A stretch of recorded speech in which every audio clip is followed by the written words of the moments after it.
Good morning, class 11 students. Today we will start a new chapter.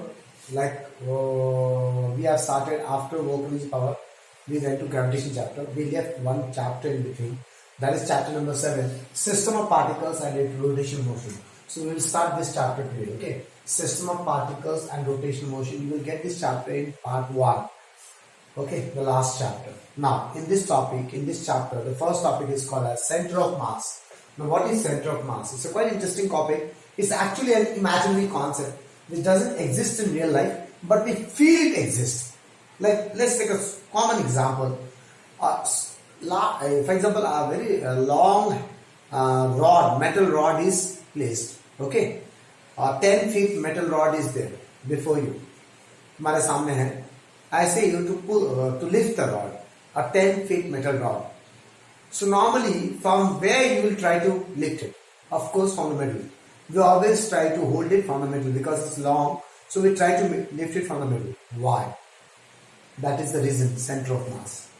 Why? Because if we try to lift the metal rod from only one end, we feel it's heavy. But if we try to lift the metal rod from the middle, we feel it's not too heavy and it's easy to lift it up. Right? There is a reason behind it. Why? Because the metal rod, for example, the metal rod has a weight of 10 kg. That 10 kg weight of a metal rod, for example, this is a metal rod. Okay? It has a 10 kg weight. That 10 kg weight is uniformly distributed along its length. But in actual life, when you lift the rod from the middle, we feel it's not too heavy than when we try to lift it from one end.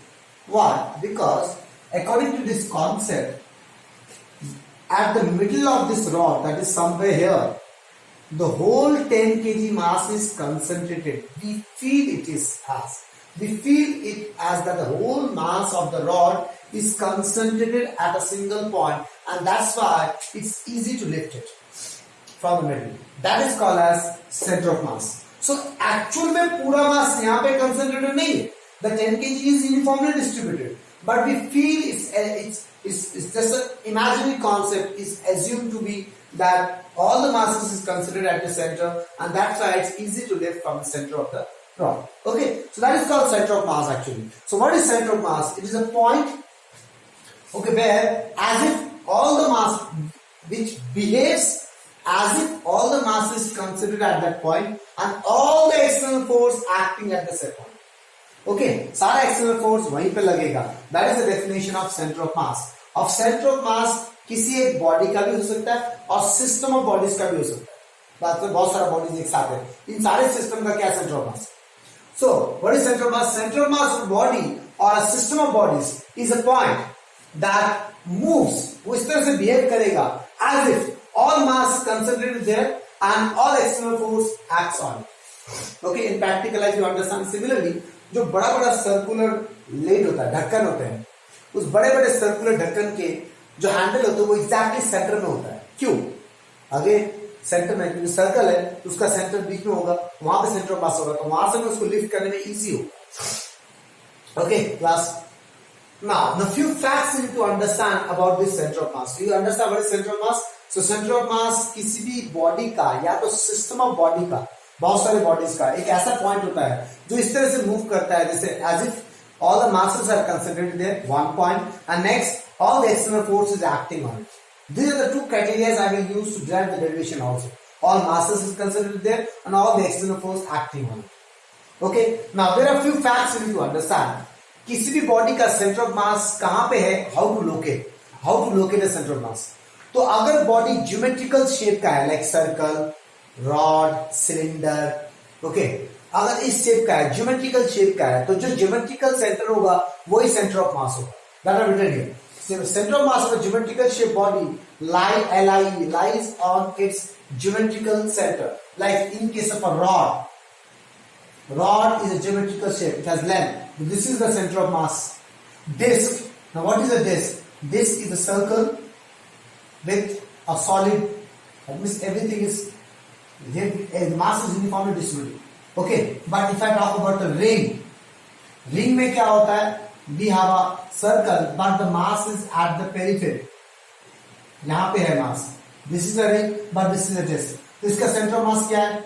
ये circle का, circle का geometrical centre क्या होता है? इधर होता है, तो this is only centre of mass. Okay, ring is again a circular shape, तो सर्कल का सेंटर यहां पे होता है, ज्योमेट्रिकल सेंटर, यही होगा सेंटर ऑफ मास का पॉइंट। सिलेंडर का सेंटर कहां होता है? यहां पे कहीं पे, यही होगा सेंटर ऑफ मास भी। So that I have told you, center of mass of a geometrical shape body lie at its geometrical center. हाँ, अगर एक rigid shape body हो, uneven shape body हो, जैसे ऐसा ऐसा कुछ हो, तो अब इसका center of mass किधर होगा? That we need to calculate. इसको मैं predict नहीं कर सकता because it's not a geometrical center. Okay, अब check out these 2 points. Center of mass may lie outside the body. It may possible that center of mass, that at center of mass there is no mass actually. तो मैंने बार बताया centre of mass is a imaginary concept. Actual में वहां पे सारे मास हो भी सकते हैं, नहीं भी हो सकते। Take an example of a ring. एक रिंग का एग्जांपल लो, this is a ring. Ring का जो मास होता है वो एक्चुअली यहां पे होता है, यहां पे तो हवा होती है, कोई मास होता ही नहीं, लेकिन इसका सेंटर ऑफ मास कहां पे? यहां पे है ना। तो देखो ये पॉइंट सेटिस्फाई हो गया। सेंटर ऑफ मास में लाई आउटसाइड द बॉडी, बॉडी ये रहा, इसके बाद भी सेंटर ऑफ मास लाई कर सकता है। दूसरा point, it may possible that at centre of mass there is no actual mass actually, there is no mass actually. So at C mass है ही, मास तो यहां पे है। So this is the example which shows that the centre of mass outside of the body भी locate कर सकते हैं, इनसाइड ऑफ द बॉडी भी लोकेट हो सकता है। इट मे पॉसिबल कि सेंटर ऑफ मास जहां पे लोकेटेड है वहां पे कोई मास ही ना हो, ऐसा भी हो सकता है। Okay, now we will come across the first derivation, that is how to derive position of a center of mass of two particle system. Okay, here we will derive the position vector. It's actually location. Two particle system होगा, we have two masses m1 and m2. Okay, ये एक system है जिसमें 2 particles हैं। इन दोनों particles का centre of मास कहां लाई करेगा, इसका लोकेशन पता करना है। Now location can be identified in 2 ways.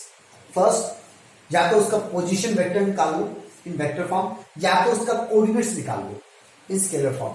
तो मेरे पास जो डेरिवेशन है वो है पोजीशन वेक्टर निकालने का। ओके, कोऑर्डिनेट्स का नहीं निकालना है मेरे को। I hope you understand. Coordinates का derivation we don't have in our syllabus, but we do have numericals of coordinates. Okay, but we have a derivation for position vector of centre mass of 2 particle system. Question ऐसे पूछ सकता है अगर derivation पूछा। Okay, derive the expression for position vector of centre of mass of 2 particle system. 2 particle system का centre of mass का position vector का derivation करो। Okay, so this is all about location. So what I am doing here, consider 2 particle system of masses m1 and m2. Okay, like m1 has a position vector of r1 vector and m2 has a position vector of r2 vector. Okay, make a line joining m1 and m2. Along this line take any point C, where C is called center of mass of these 2 particle system, and position vector of center of mass is r vector. That I haven't written here, that I will write later on. Okay, and this f1 vector and f2 vector are the external forces acting on m1 and m2. So those all things I have defined here. r1 vector and r2 vector are the position vector of m1 and m2. v1 vector and v2 vector are the velocities of m1 and m2. p1 vector and p2 vector are the momentums of m1 and m2. f1 vector and f2 vector are the external forces acting on m1 and m2, and since they are moving, velocity hai kuch, so they may collide with each other. So when they collide with each other, there will be some internal forces, that is f12 vector, internal force on m1 by m2, and f21 vector, internal force on m2 due to m1, or we can say by m1. Okay, तो ये internal forces का कहानी कहां से आया समझ में? Since the bodies have some velocities, so they may collide with each other, because of that they may exert force on each other. Those are internal forces and these are external forces. Okay, now we know what is momentum, mass into velocity. The what is p1 vector, m1 into v1 vector. What is p2 vector, m2 into v2 vector. Now we know how to write velocity. Velocity is differentiation of position. तो position vector of m1 is r1 vector, तो कहना चाहिए velocity is dt of r1 vector. ये समझ में आया कि नहीं, इतना बता दो बस। Velocity is, you study this thing ना, velocity is dx by dt पढ़ा है ना हमने। तो ये डिफरेंशिएशन ऑफ पोजीशन है, लेकिन अगर मैं वेलोसिटी वेक्टर लगा दूं तो पोजीशन क्या देगा, पोजीशन वेक्टर आ जाएगा। क्लियर? Understood class? पोजीशन की जगह पोजीशन वेक्टर आ जाएगा, ये स्केलर फॉर्म है, वेक्टर फॉर्म है। तो v1 is what? Velocity of m1। तो m1 का पोजीशन वेक्टर क्या है? r1 vector. So velocity of r1 vector. वैसे what is position vector? Origin से उस पॉइंट तक के वेक्टर को हम पोजीशन वेक्टर बोलते हैं। These are vector concepts. Okay, similarly v2 derivative of r2 vector. Now after that थोड़ा दिमाग लगाना है। Mass doesn't change with time, so mass is a constant, right? यहाँ पे dt लिखा है, मतलब वेरिएबल टाइम है, तो मास तो कांस्टेंट है। तो कांस्टेंट को मैं डिफरेंशिएशन के बाहर अंदर कर सकता हूं एनी टाइम। जैसे मेरे पास ऐसा हो ddx ऑफ 2x है, तो 2 को बाहर कर सकते हो ना, बिकॉज 2 कांस्टेंट होता है। तो हम ये उल्टा कर रहे हैं, 2 को अंदर ला रहे हैं। Since mass is a constant, it is not changing with time, तो मास को मैं अंदर ले रहा हूं। यहाँ पे मास को मैं अंदर ला रहा हूं। Clear this line? Now we will apply second law. What the second law say? The second law say the force on any body, the total force on any body is equal to rate of change of its momentum. So by Newton's second law, total force on m1, एक उसमें external force लग रहा है plus उसमें internal force लग रहा है। ये हो गया टोटल फोर्स ऑन m1। एक फोर्स लग रहा है एक्सटर्नल फोर्स f1, एक लगा रहा है 2 जो 1 पे लगा रहा है, that is f12. So there are two total forces on m1. The total force, according to Newton's second law, the total force on mass m1 will be equal to rate of change of momentum of m1. Okay. Now what is m1? ddt of m1 r1 substitute कर दिया। Now ddt into ddt, इसको क्या बोलेंगे? इसको बोलेंगे double differentiation. ddt of ddt is d square by dt square of m1 r1. Okay. तो ये ddt of ddt क्या होता है? This is called as double differentiation. Okay. ddt के साथ दोबारा ddt कर रहे हैं, तो इसको हम बोलेंगे d square dt square. This is called double differentiation. So what we got? F1 total force on m1 is external plus internal of m1 is equals to double differentiation of m1 r1 vector. Similarly, total force on m2, m2 में क्या क्या force लग रहा है? एक external F2 और एक internal F21 will be equals to double differentiation of m2 r2 vector. Okay. Same वैसे ही P2 वेक्टर लिखो तो ऐसे ही वापस मैंने नहीं लिखा है। P2 वेक्टर आएगा तो P2 के जगह लगाओगे तो वापस ये घूम के आ जाएगा। So you don't have to write all those things. Okay, now what will do? Will add both the equations, okay, and then we will apply the definition of centre of mass and we will get the expression. Let me do those things. Okay, now see when we add these two, F12 plus F1 plus F21 plus F2 equals to d square dt square m1 r1 vector plus d square dt square by m2 r2 vector. Now see, in this expression, these are internal forces, and we know always internal forces are equal and opposite by Newton's third law. So by Newton's third law, F12 will be equal to minus of F21. That means these two forces will cancel out each other. So what is left with? F1 plus F2. ये समझ में आया ना? ये equal opposite है, they will cancel out. They are equal opposite, they will cancel out. So what is left with? F1 vector plus F2 vector is equals to, देखो d square dt square, d square dt square common आ रहा है, तो common ले लिया, अंदर क्या बचा? m1 r1 vector plus m2 r2 vector. अब इसको यहाँ पे छोड़ दो। What I did till now, I have worked with, मैंने एक एक मास के साथ काम किया, इंडिविजुअल मासेस के साथ काम किया, and I calculated the total external force, okay, in terms of individual masses and their position vectors.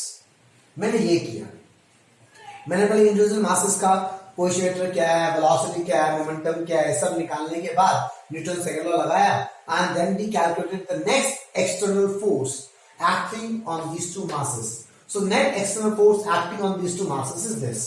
Now, according to the definition of center of mass, जो एक्सटर्नल फोर्स लगता है वो कहां लगता है? सेंटर ऑफ मास पे। That the center of mass definition say that it is a point as if all the masses are concentrated there and all the external forces are acting on that point. तो ये मैंने निकाला सारा external force का expression. अब मुझे पता है कि ये जो एक्सटर्नल फोर्स है वो कहां पे लग रहा होगा according to centre of mass concept, वो सेंटर ऑफ मास पे लग रहा होगा। So I will work with centre of mass now. So let r vector is the position vector of centre of mass c of m1 and m2, okay, and उसका p vector is the momentum of center of mass and v vector is the velocity of center of mass. Then what is momentum? Mass of the center of mass into velocity. तो center of mass का mass कितना होता है? तो center of mass का mass total mass होता है, तो there are two bodies m1 m2, तो टोटल मास कितना हो गया m1 plus m2. तो मास of the centre of mass is total mass m1 plus m2. You understand this concept कि सेंटर ऑफ मास का जो मास वैल्यू है वो कितना है m1 plus m2. क्यों? बिकॉज सेंटर ऑफ मास का डेफिनेशन क्या बोलता है? It's a point that the whole mass of the system is concentrated. तो टोटल सिस्टम में कितने बॉडीज है? 2 बॉडीज. तो टोटल मास कितना हुआ सिस्टम का m1 plus m2. That means वो मास यहां पे कंसंट्रेटेड होगा. So momentum of the center of mass equals to mass of the center of mass into velocity of center of mass. And we know velocity we can write like this, dt of position vector of center of mass. अब ये mass is a constant, you can take it inside. जो मैंने यहाँ पे किया वही यहाँ पे करूंगा. dt of m1 plus m2 r. अब according to the definition of center of mass, the total external force by Newton's second law, the total external force जो लगेगा वो किस में लगता है? सेंटर ऑफ मास में लगता है. That means the total external force F1 plus F2 vector must be equal to rate of change of momentum of centre of mass. Okay, Newton second law बोलता है the force is acting on a body is equal to rate of change of its moment. Okay, force acting on a body is equal to rate of change of moment. So अगर बोलूं डीवीटी of momentum of centre of mass, so मैंने rate of change of momentum of centre of mass किया, तो that means force on centre of mass. तो force on centre of mass क्या होगा? तो सेंटर ऑफ मास में कौन सा फोर्स लगता है? टोटल एक्सटर्नल फोर्स लगता है, मतलब F1 vector plus F2 vector. Try to understand this statement. This statement understanding very important. तो रट्टा मारने की जरूरत नहीं होगा.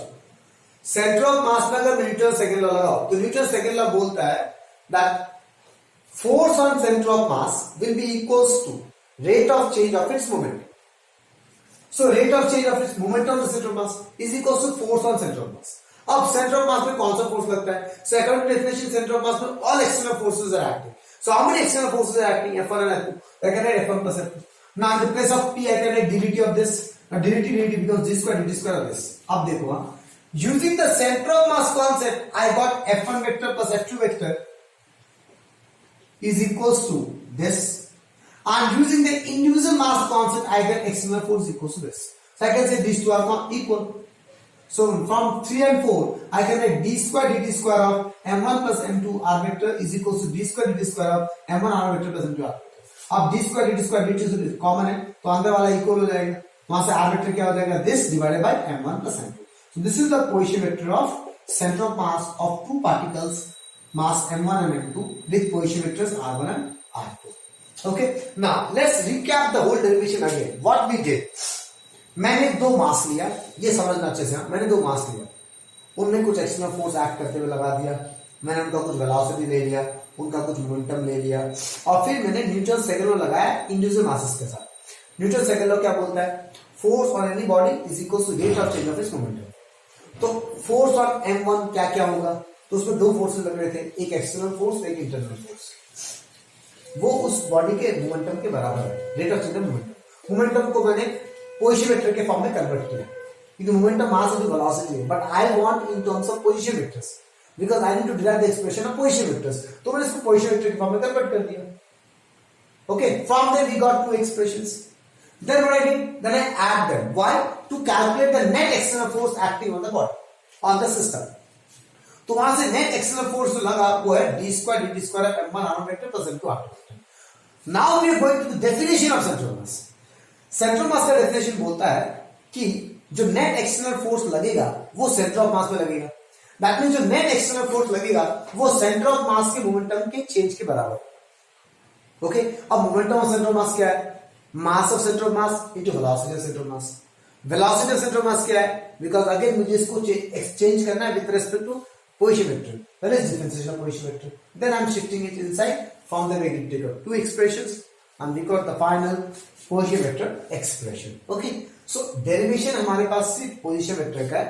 Now from here we will derive few facts, not few facts, 2 facts. पहला we will derive that whenever there are 2 particle system, उनका जो center of mass है it always lies on the line joining them.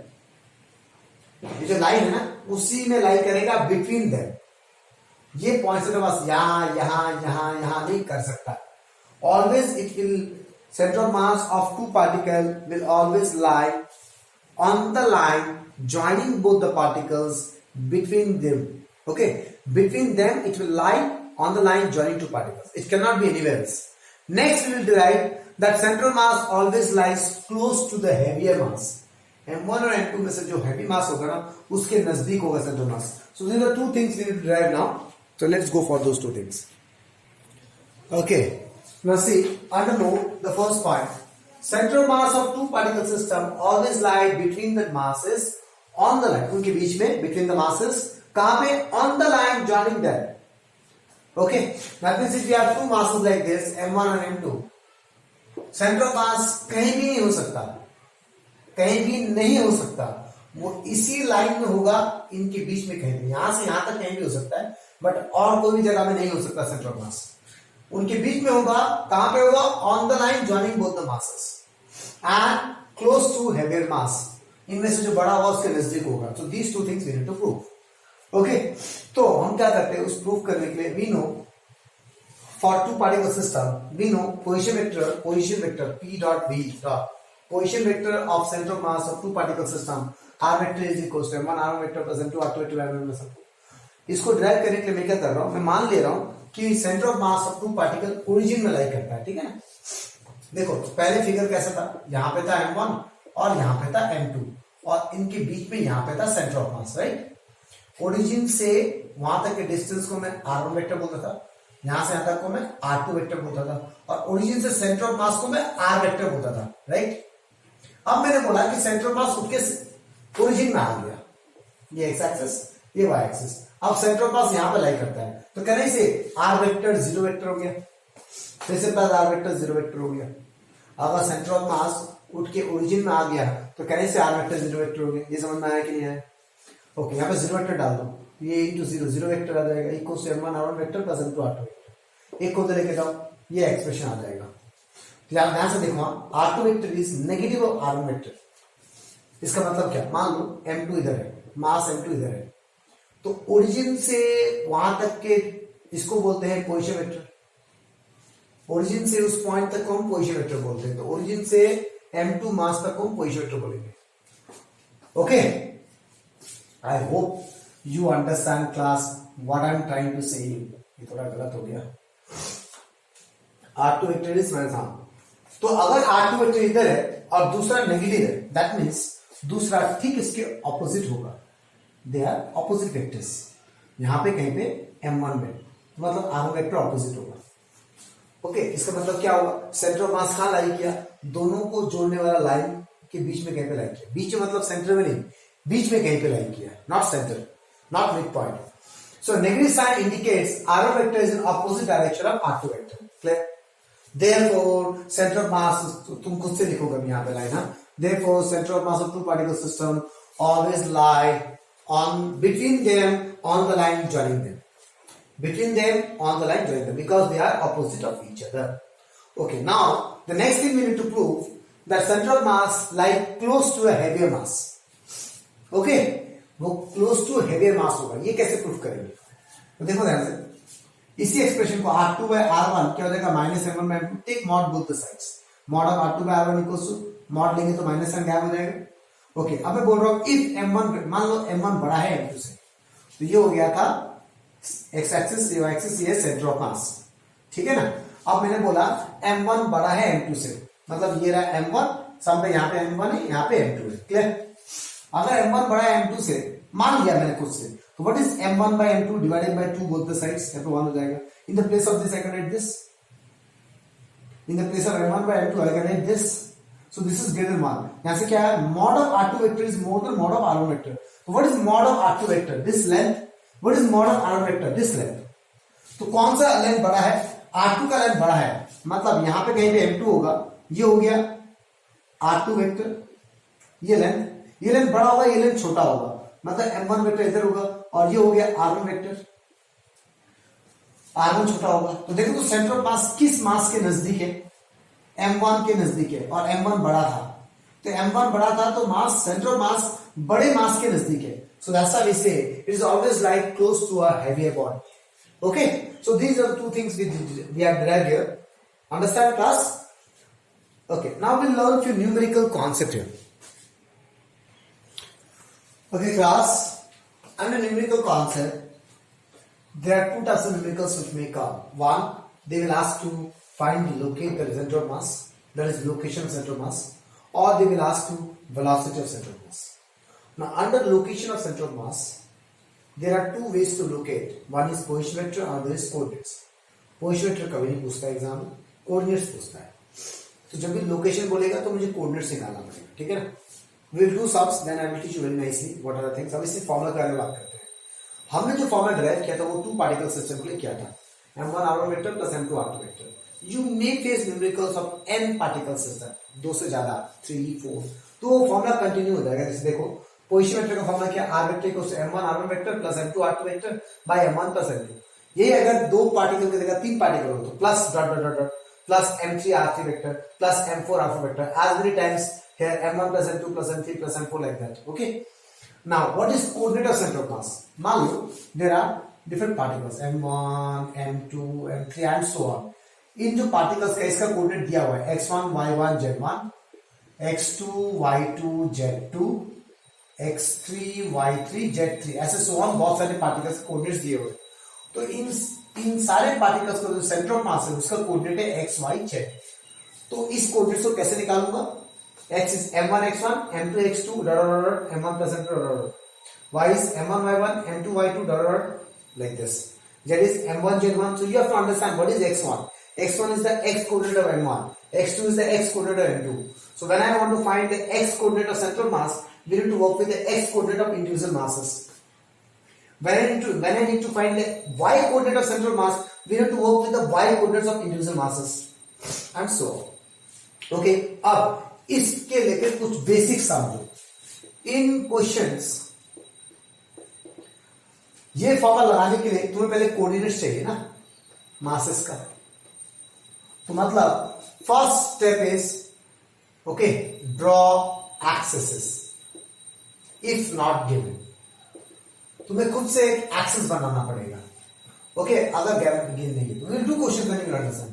Then write coordinates of individual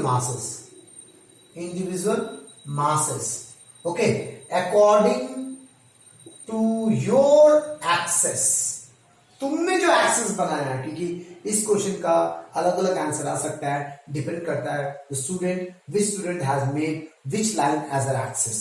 okay, so तुम्हारे axis के हिसाब से उन masses का कोऑर्डिनेट्स क्या है, and then you apply the formulas. Okay, understand class. तो this questions will do, then you will understand. Okay, now last is velocity of centre of mass. Velocity of centre of mass formula is very simple, m1 v1 plus m2 v2 by m1 plus m2 and plus dot dot dot dot dot. अगर तीन चार मास है तो the only thing you need to worry about is that you can apply this formula only when v1 and v2 are in same direction. दोनों masses का direction same होना चाहिए, then only you can apply this formula. अगर direction opposite है तो negative आएगा.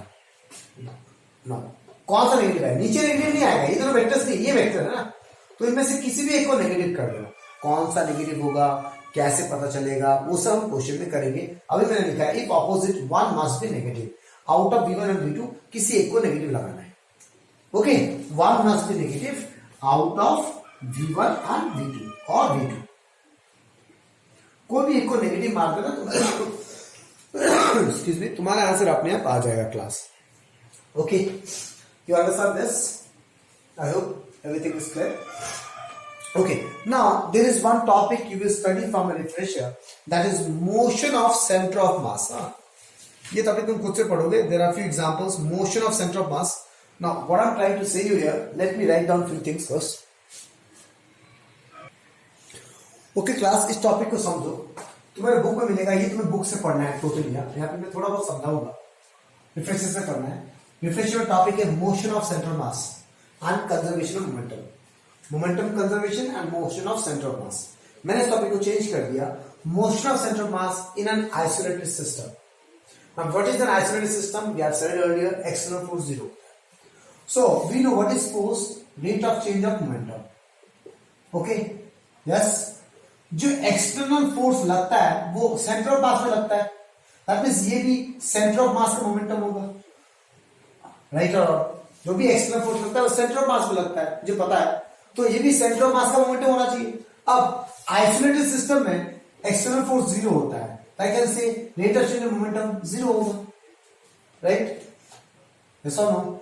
इसका मतलब मोमेंटम कांस्टेंट होगा। मोमेंटम होता है mass of centre of mass into velocity of centre of mass, constant होगा। और मास तो कांस्टेंट होता ही है, इसका मतलब ये प्रूव हुआ कि velocity of centre of mass is always constant in an isolated system. अब इसको लेके there are few conceptual problems asked in examination. Okay, ये तो मैथमेटिकली हमने बता दिया कि velocity of centre of mass constant रहता है इन आइसोलेटेड सिस्टम। भाई ये आइसोलेटेड सिस्टम कहां है? देखो, फॉर एग्जांपल एक न्यूक्लियस डिसइंटीग्रेट हो रहा है, ये सब बुक से पढ़ोगे आप। एक न्यूक्लियस है तो डिसइंटीग्रेट हो रहा है, डिसइंटीग्रेट टूट रहा है। ओके, न्यूक्लियस का इनिशियली रेस्ट में था, मतलब वेलोसिटी 0 था। अब वो जब टूटेगा that is called isolated system. वो खुद से टूटा, हमने कुछ स्पेशल कुछ नहीं किया, न्यूक्लियस खुद से डिसइंटीग्रेट हुआ। सो एक्सटर्नल फोर्स 0 है, तो जो डिसइंटीग्रेट होकर जो पार्टिकल्स होंगे वो इधर उधर चले जाएंगे। ओके, क्यों ऐसे क्यों जाएगा? क्योंकि इनिशियली इसका वेलोसिटी 0 था, मतलब इस न्यूक्लियस का जो सेंटर ऑफ मास है उसका वेलोसिटी 0। डिसइंटीग्रेट होने के बाद भी सेंटर ऑफ मास का वेलोसिटी 0 ही रहेगा, क्योंकि वेलोसिटी कांस्टेंट रहता है सेंटर ऑफ मास का, चेंज नहीं होता है। Though the particles are moving different directions but centre of mass वहीं पे रहेगा, उसका वेलोसिटी 0 ही रहेगा। Class, you understand this concept और नॉट? Tell me. ओके, तो ये समझ में आता है कि in case of nucleus disintegration, nucleus before disintegrating was at rest, that means its center of mass is also at rest. Now when it disintegrated, its particles will move in different directions but center of mass will remain in the same position because उसका initial velocity 0 था, उसका final velocity भी 0 होगा, क्योंकि velocity of center of mass constant होता है in an isolated system, क्योंकि isolated system है।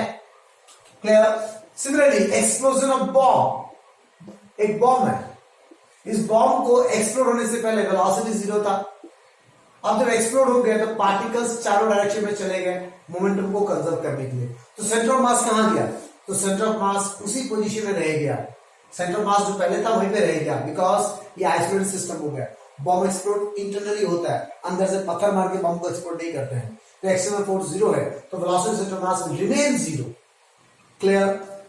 अब अगर मैं एक पटाखा का बात करूं, फायर क्रैकर, रॉकेट्स, जब तुम एक रॉकेट जलाओगे, ऐसे करके रॉकेट है, इसको जलाया तुमने, आग लगाया इधर, तो रॉकेट ऐसे करके जाएगा ना क्लास? ओके, जाने के बाद ऊपर में जाके फट जाता है, तो उसके पार्टिकल सब इधर उधर चले गए ऐसे करके, हाँ या ना? अब ध्यान से मेरी बात सुनना, ठीक है ना? ये भी एक एक्सटर्नल फोर्स 0 होगा, आइसोलेटेड सिस्टम है, जो भी हो रहा है इंटरनली हो रहा है, there is no external force.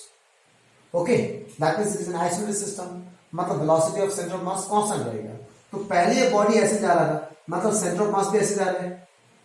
अब जब बॉडी ब्लास्ट हुआ, उसके पार्टिकल्स सब इधर उधर चले गए, सेंटर ऑफ मास कहां गया? Centre of mass will remain in this projectile motion only, because velocity of centre of mass is always a constant. जो वेलोसिटी पहले था सेंटर ऑफ मास का, वही वेलोसिटी रहेगा फटने के बाद भी। Though the particles are moving in different directions, but the center of mass, which is imaginary point, will remain move in a projectile motion itself, because it's an isolated system. In isolated system, external force 0 and momentum is conserved. Velocity center of mass is constant. Okay, class. So please study this topic on your own. And there is one more topic you have to study from book, is that what is the difference between center of mass and center of gravity? मैं थोड़ा बहुत बता देता हूँ। Centre of मास मैंने बोला जहां पे सारा मास कंसंट्रेटेड है। सेंटर ऑफ ग्रेविटी मतलब जहां पे सारा वेट कंसंट्रेटेड है। Is a point where we feel that all the weight is concentrated, mg। अब बेसिक डिफरेंस क्या है? अगर बॉडी छोटा है तो सेंटर ऑफ मास जहां पे है वहीं पे सेंटर ऑफ ग्रेविटी भी काम करेगा। लेकिन अगर बॉडी बहुत बड़ा है तो जहां पे सेंटर ऑफ मास है वहां पे सेंटर ऑफ ग्रेविटी काम नहीं करता। क्यों? क्योंकि तब जी बहुत, अगर बॉडी बहुत बड़ा है तो वी नो ना, जी चेंजेस विद पोजीशन आल्सो, तो अलग अलग पॉइंट में अलग अलग जी लगेगा, तो तब सेंटर ऑफ ग्रेविटी और सेंटर ऑफ मास सेम जगह कोइंसाइड नहीं करता है। This is the most common basic difference between them. Okay, तो centre of mass and centre of gravity कहां पे कोइंसाइड करता है? When the bodies are small, but if the body is huge okay, India एक पूरा अर्थ में एक area है ना, उसका सेंटर ऑफ मास और सेंटर ऑफ ग्रेविटी कोई सेट नहीं करेगा, बहुत बड़ा है ना। You understand class? Okay, that's all for this video. In the next video, we'll deal with the numericals, whose theory we already discussed. Okay, thank you very much.